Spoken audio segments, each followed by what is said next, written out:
Welcome to this channel. Ang presentation natin ngayon ay tungkol sa mga malalim na kaalaman at karanasan ng ilan sa ating mga Catholic exorcist priests. Binigay nila ang kanilang mga paglilinaw sa ilang maling paniniwala na ating yakap mula pa sa ating mga ninuno hanggang tayo ay nasa makabagong panahon na. Ating alamin at sama-sama nating matutunan mula sa mga experts. According to Father Gabriel Amorth, former chief exorcist of Rome, there are no good spirits other than the angels. There are no evil spirits other than the demons. Father Amorth performed around 160,000 exorcisms during his lifetime.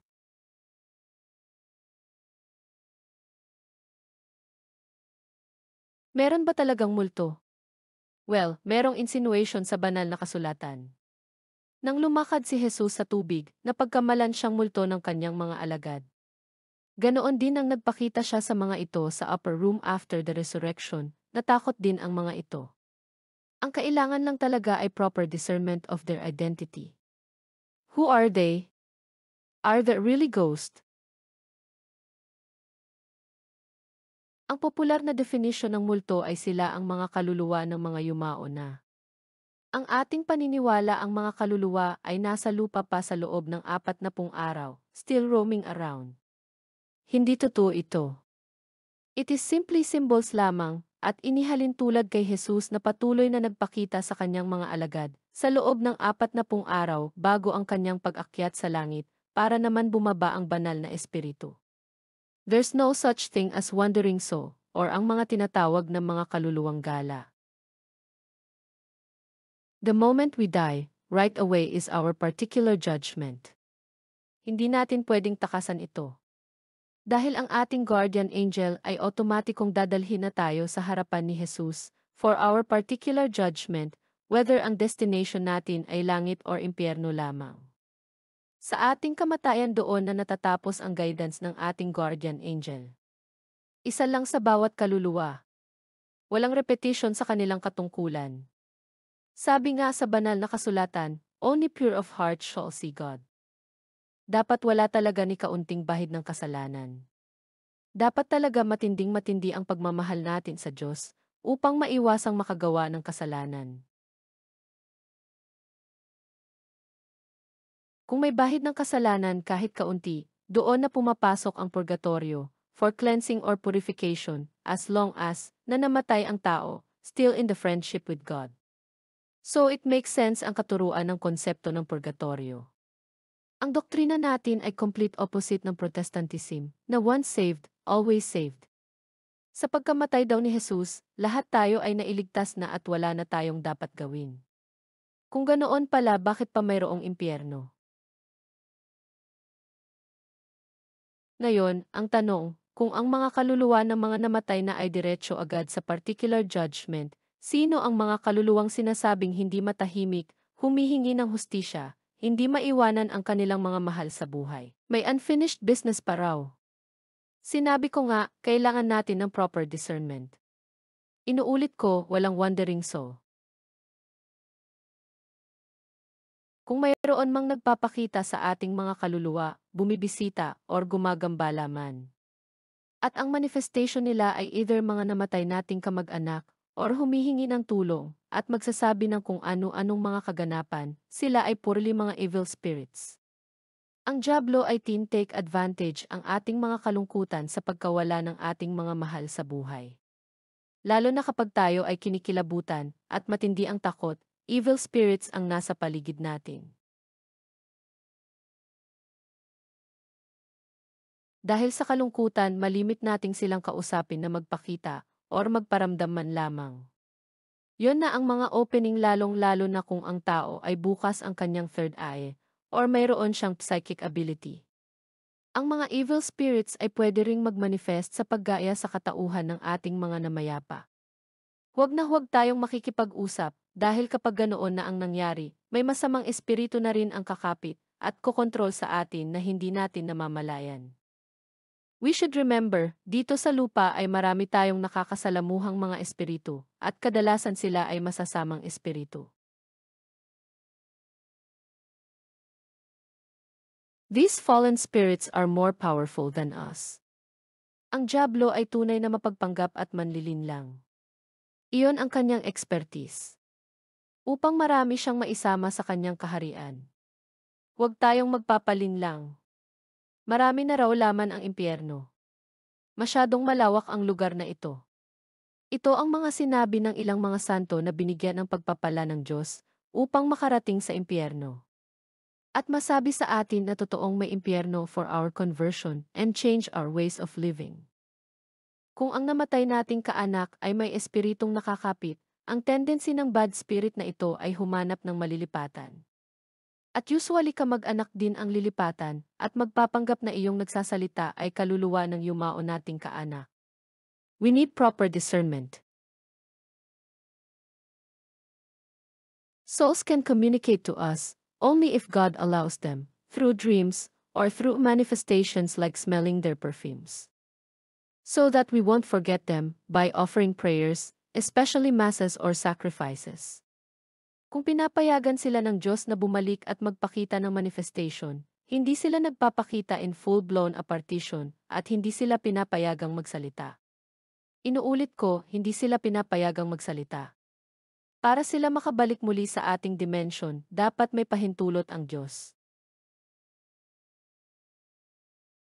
Sa Book of Revelation, nagkaroon ng pag-aaway-away ang mga anghel sa langit.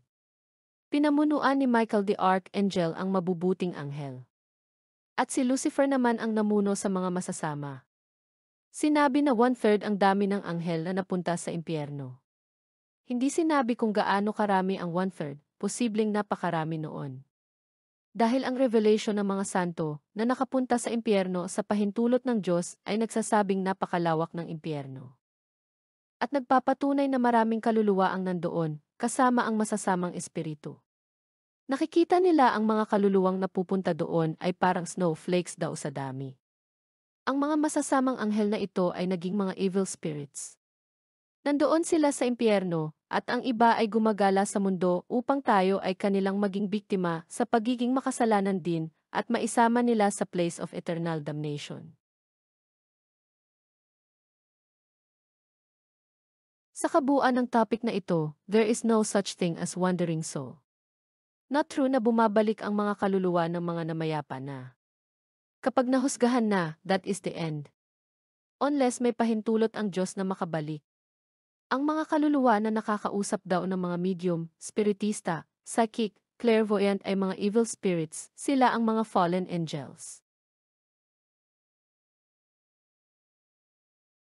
Testimonya ng isang exorcist priest that even holy places can also be infested. Ang mga madre sa isang Carmelite monastery sa Pilipinas ay humingi ng tulong sa Archdiocese of Manila na tulungan sila sa mga kakaibang karanasan na bigla nilang naranasan sa kanilang kumbento. Sa tingin nila ay spiritual attacks ang mga ito na hindi naman nila naranasan in the past.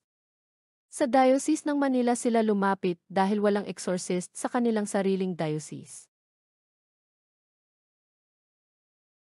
Nang dumating sa lugar ang exorcist, na-realize niya na yung lugar ay trail or daanan papunta sa mga occult practitioners, tulad ng mga witches, witch doctors, mga tinatawag na albularyo or folk healers. Na kung saan pinupuntahan sila ng mga tao for healing, whether spiritual or physical ailments. Ang mga tao ay pupunta sa isang bayan at gagaling naman sila sa practitioner na iyon. Pagkaraan ng ilang panahon, mayroong bumalik dahil bumalik naman ang kanilang karamdaman. Yung pinuntahan nilang practitioner ay sasabihin sa kanila na hindi na sila mapapagaling dahil ibang uri na ang kanilang karamdaman. Rekomenda na sila sa susunod na practitioner. Ngayon ang pasyente ay tatanggapin ang recommendation at pupunta sa next practitioner. Ganito ang magiging cycle, gagaling, then babalik sa original healer dahil bumalik ang karamdaman, then recommendation from one healer to another. From one town to another, sa halip na gumaling, lalong lumalala ang kanilang karamdaman.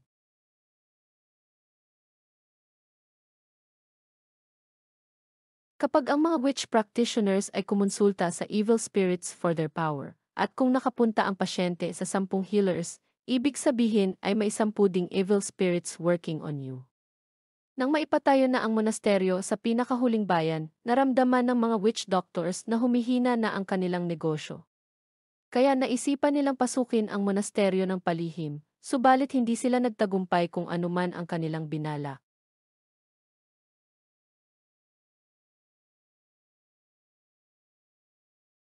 Ang ginawa nila kumausap sila ng isa sa mga benefactors ng monasteryo para mag-introduce ng kunwaring another benefactor, subalit isang occult practitioner pala. Nagdala ito ng mga infested religious Catholic objects like t-shirts at undershirts na mailitrato ng ating Panginoong Hesukristo at mahal na inang Berhen at may mga written prayers on the shirts. But on the shoulder of the shirts are written small words in Latin na hindi mapapansin agad at nang makita ito ng exorcist priest sinabi niyang ito ay orasyon or spell. Binigyan din ng occult practitioner na ito ang mga madre ng religious medallions like Miraculous Medals at Saint Benedict Medals at sinabing may bendisyon ang mga ito ng tatlong papa. Na sina Pope John Paul II, Pope Benedict XVI, at Pope Francis. Sinabihan din silang ibaon ang mga medallions na ito sa palibot ng bakuran ng kumbento. Pagkatapos ng mga pangyayaring ito, ang mga madre ay nagsimula ng isa-isang magkasakit. Hindi na nila magawa ang kanilang mga religious obligations, like the 24-hour vigil adoration before the Blessed Sacrament, dahil lagi na silang may sakit. Nag-umpisa na rin silang makakita ng mga espiritu. Hindi na rin naging harmonious ang kanilang mga relationship sa isa't isa dahil they started to fight. Alam nilang something wrong is happening that they cannot explain. That is the time they decided to call an exorcist. Tinanong ng exorcist kung saan ibinaon ang mga medalyon at kanilang hinukay lahat. Ipinakita din ng mga madre ang mga t-shirts nila na may mga nakasulat dito. Ang mga madre ay laging masakit ang mga balikat dahil ang utos ng witch practitioner ay isuot lagi ang undershirt for their protection. Ang kanilang mga iniinom na tubig ay may kasama ding dasal. Nang maisagawa na ang prayer of deliverance and seal the place, all manifestations stopped. Sinabihan ng exorcist ang mga madre na huwag tatanggap muli ng anumang religious objects o kaya ay mga pagkain na hindi muna nila dinadasalan. Gusto ng mga occult practitioners na ito na sirain ang kumbento dahil ang mga prayers, sacrifices, penances ng mga madre ay lubhang napakalakas para sa buong simbahan at maprotektahan ang lugar na kanilang nasasakupan. Ang mga gawaing ito ang nagpapahina sa kapangyarihang itim ng mga occult practitioners. Churches, seminaries, monasteries, and oratories are all powerhouse for the localities they belong. These are sacred places dedicated to the worship of the one true God. Powers of albularyo, faith healers, occult practitioners are from preternatural world, sila ang mga fallen angels. Kahit pa may mga religious images and objects sa bahay nila, or nakasabit sa katawan nila, o sinasaniban ng kung sino-sinong mga santo, may mga sapi ang mga iyon. Ang dyablo ay magaling magpanggap. Maging mapanuri, dagdagan ang kaalaman para hindi malinlang ng kaaway. Ayon sa mga exorcists, kapag winiwisikan nila ang mga ito ng holy water, pinatungan ng krus, rosaryo, or any medals with prayers and blessings, may reaction sila at sinasabi nilang mainit. They said that these people are walking possessed. Ito ay ilan lamang sa kanilang mga experiences. Ayon sa Catechism of the Catholic Church 2116, all forms of divinations are to be rejected, like agimat, anting-anting, tawas, palm reading, horoscope, astrology, conjuring the dead, interpretation of omen, phenomenon of clairvoyance, consulting mediums. All these to recourse to Satan or demon. It contradicts the honor we owe to God alone.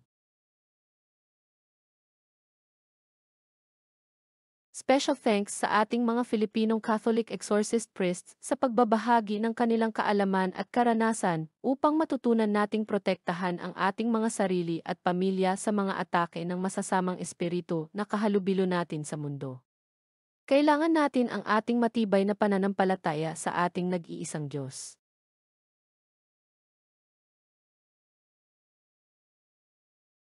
Maraming salamat po sa inyong pagtangkilik. Please like, subscribe, share and press notification button for future upload.